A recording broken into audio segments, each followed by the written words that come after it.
us off with a video that will. Sounds good, but like, why so specific?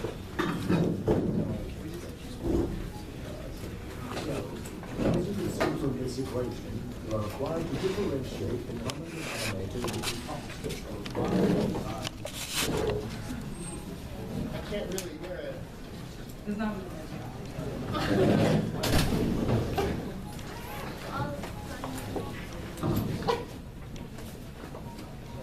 Thank you.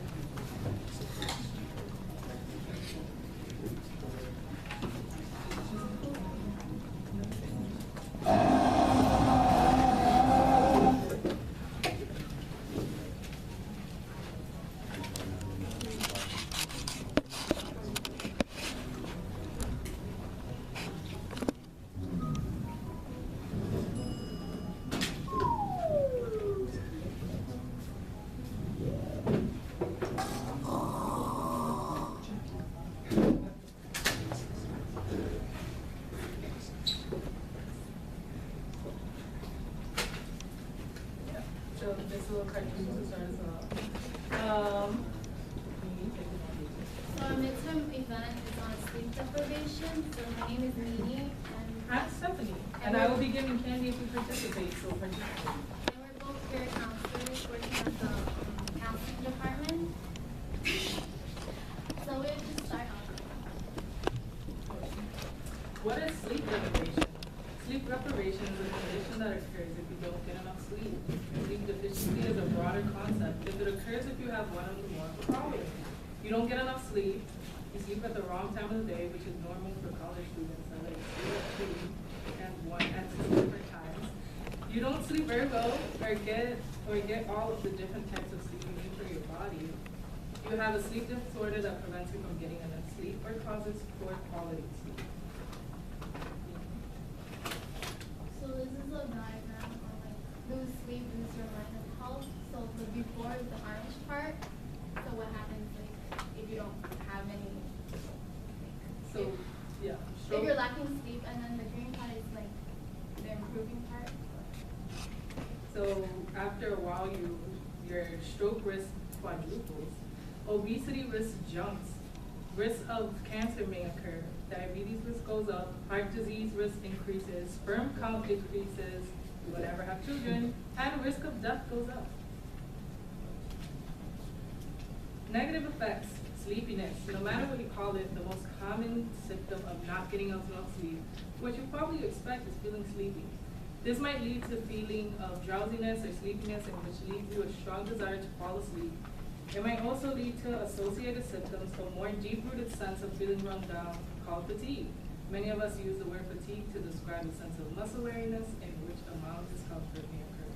So after these symptoms, I'm gonna ask if anyone wants to volunteer with their own personal experience with negative effects. If anyone has one right now, candy. I throw the candy. Oh, you know the candy.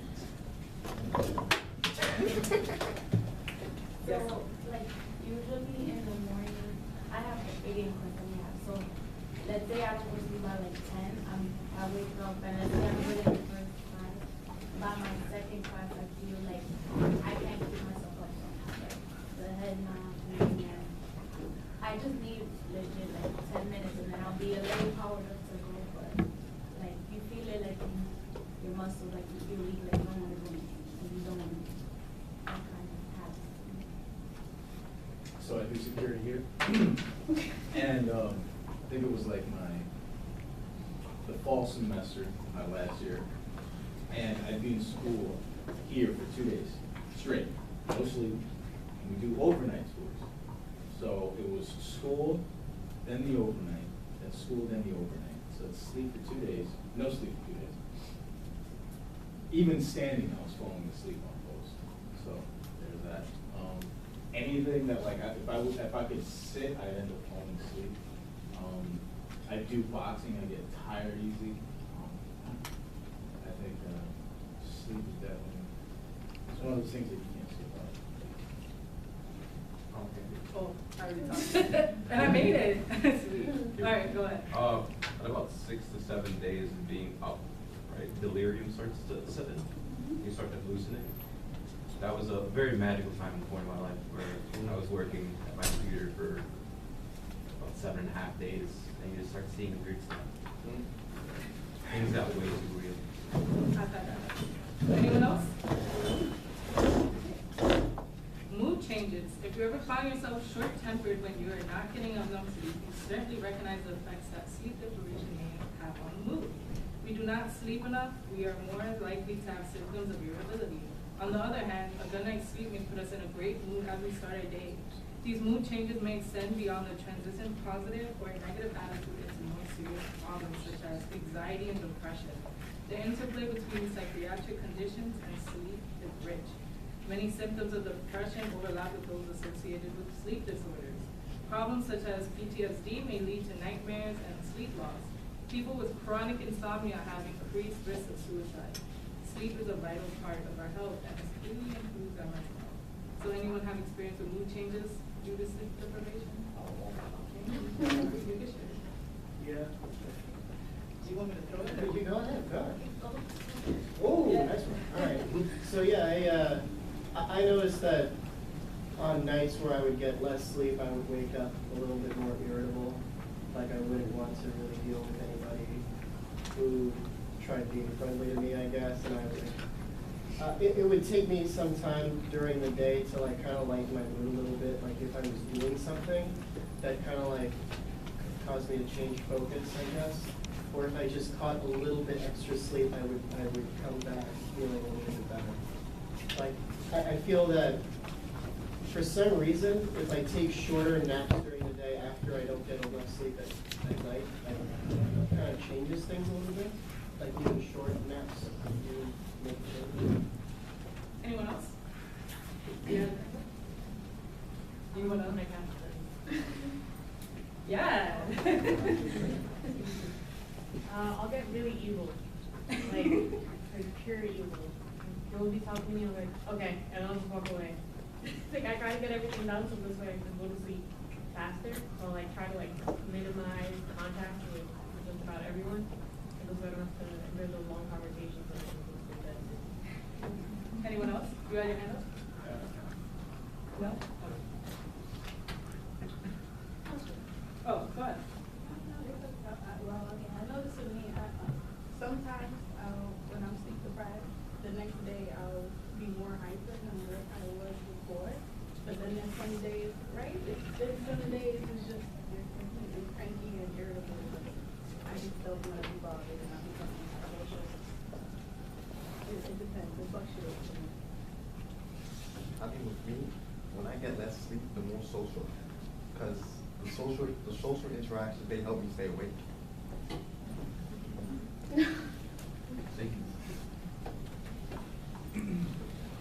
Alright.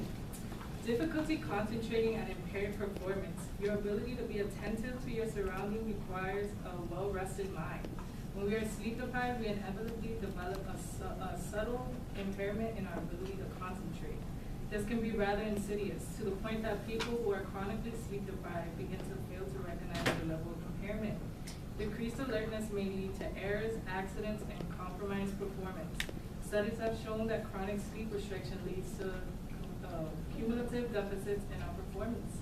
For example, in those who sleep less than 7 hours per night, impairments in their cognitive performance accumulate to levels comparable to those who are completely sleep deprived for 1 or even 2 nights. Anyone have experience with difficulty concentrating and impaired performance? This happened to me like 2 weeks ago on the day after daylight savings time, that Monday morning. Because I work weekends, so I'm up like 5:30 in the morning. And then like I usually just get like less than 6 hours of sleep a night, like on average. But that Monday, I only got like 2.5 or 3. And like I was fine with my 8 a.m. class because I like caffeine had kicked in by then, so like I was fine. I like the second class, like I remember like I participated like once or twice in the beginning, and then like 15 minutes in, I was trying so hard to stay awake, but I probably looked like somebody who was like knocking out because my head was like nodding down, and like 3-4 slides would go by, and I'd be like scribbling, you know, the heading of like the slide, 4 slides ago, and just kind of like be tuning in at random parts, like falling asleep for 5 minutes, and then, or like with my eyes open. It was just like really weird. I'm like still participating, like every now and then, but not remembering anything that happened in my class. Through? Sorry. You good? Okay. Anyone else? Just a reminder, we're doing an activity in order to like win a Dunkin' Donuts gift card. So if you stay to the end, right with this, you get some free coffee. Memory and thinking problems. Sleep has an important effect on our ability to think and process memories. Therefore, we do not sleep enough. These cognitive abilities can become impaired. Sleep deprivation may lead to further problems with higher level functions such as planning, organization, and judgment. Sleep is critical to processing memory. Sleep helps us to consolidate our day's events, solidifying and record critical memories. Research suggests it is key role to play in learning. Therefore, when our sleep becomes disrupted, these processes in turn are impaired. There are other elements of thinking that may be affected by sleep deprivation, especially those linked to the part of the brain called the frontal lobe. These functions are slightly more sophisticated and the disruption may be more consequential. One category of these elements is collectively called executive function. Sleep deprivation may lead to impairments in executive function resulting in poor planning, increased risk-taking, disorganization, poor prioritization, focus on short-term rewards, and decreased judgment. Anyone have an experience? If we don't, I'll share mine. So when I'm sleep deprived, I come up with the weirdest stories ever, and they're so weird. My friend is just like, what are you doing? And then when I sleep and wake up the next morning, she's like, do you remember that story you wrote? And I was like, no. And it's like really, really weird. Oh. I think that might be like sleep talking. Almost like, I think I do that sometimes. Like I'll wake up and I'm just like, if I'm near somebody, I'm like very sleepy. I'll just like start talking about something that I thought happened, and they're just like, what the fuck did you say? Yeah, that's happened to me a lot. More chocolate for you.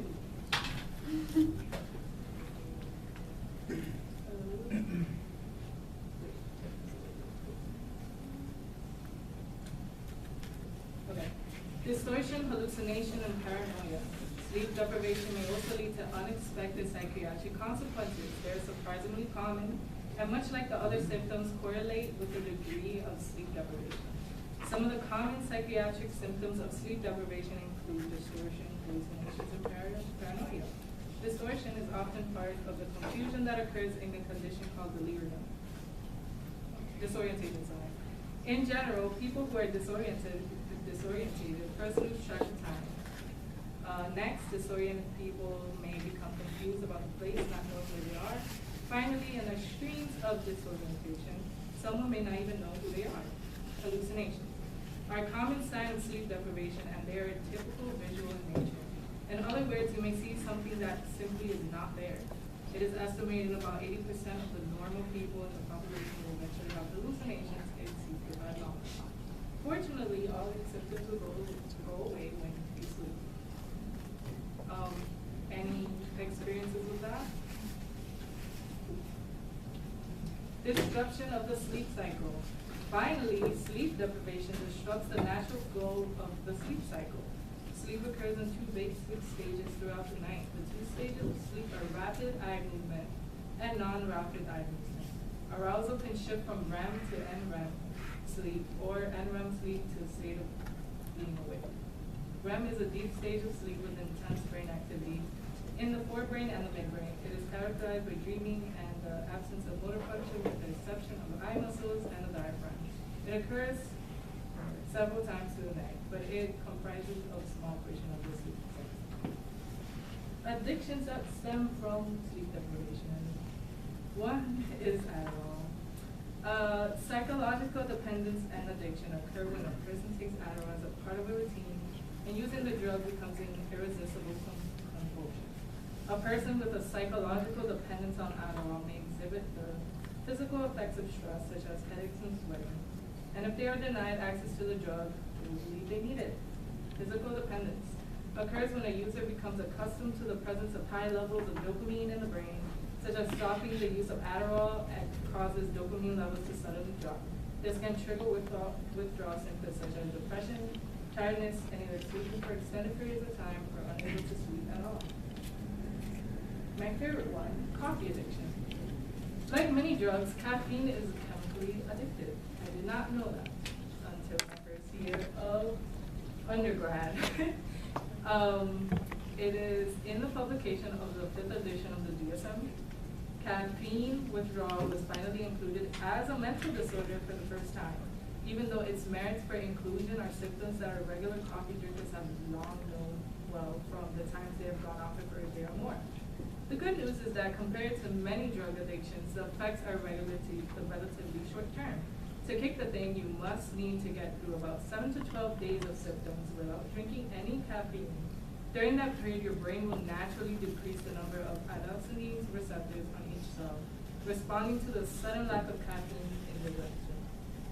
If you can make it long enough without a cup of joe or a spot of tea, the levels of adenosine receptors in your brain reset to their base levels and your addiction will be broken.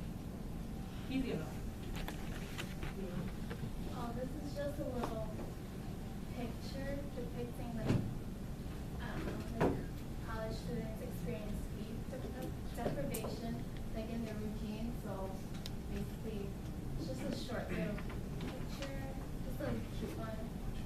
So, like, in the sentence of due Friday, and then throughout the various processes, you actually ended it in like on time, but you also experiences like lack of sleep.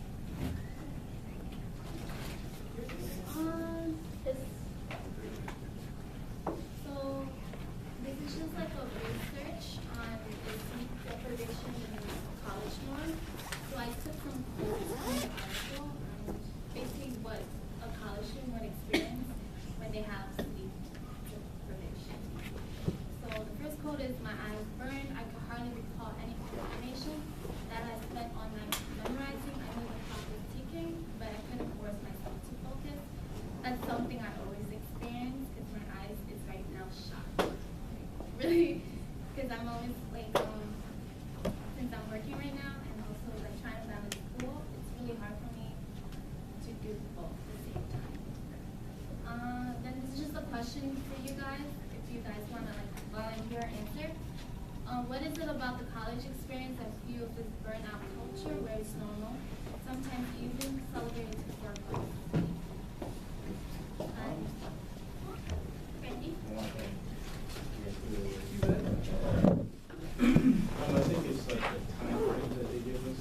Like, students are expected to basically, be responsible, more responsible than they have before. Whereas, like, I think maybe in high school or anything else, it's like you have a very short gap to get work done. We don't set that for ourselves. So what ends up happening is that all the work that we allow to build up is due, let's say Monday at 11 p.m. Or at 12, before 12. And pretty much you're right on 12 days staying up. Yeah. And it's not even just one paper, it will be like maybe 1, 2, or 3.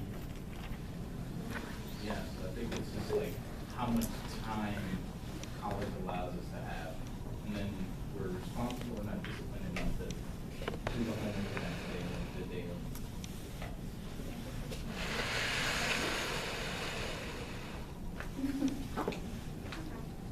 So then the answer would be, well, it's not really an answer, but this is kind of like my answer to the question.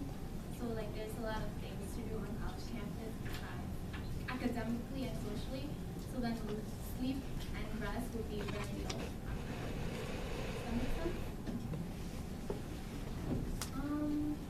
So I also did some research on sleep deprivation on college students. That's what we're trying to like make aware to on college campus. So this study focused on the author's interest of learning more about the effects of sleep loss among college students, and they were interviewed and surveyed at college. The importance of the study is that several causes of sleep deprivation occurs in college students is, you could guess it, social life, and second is work-related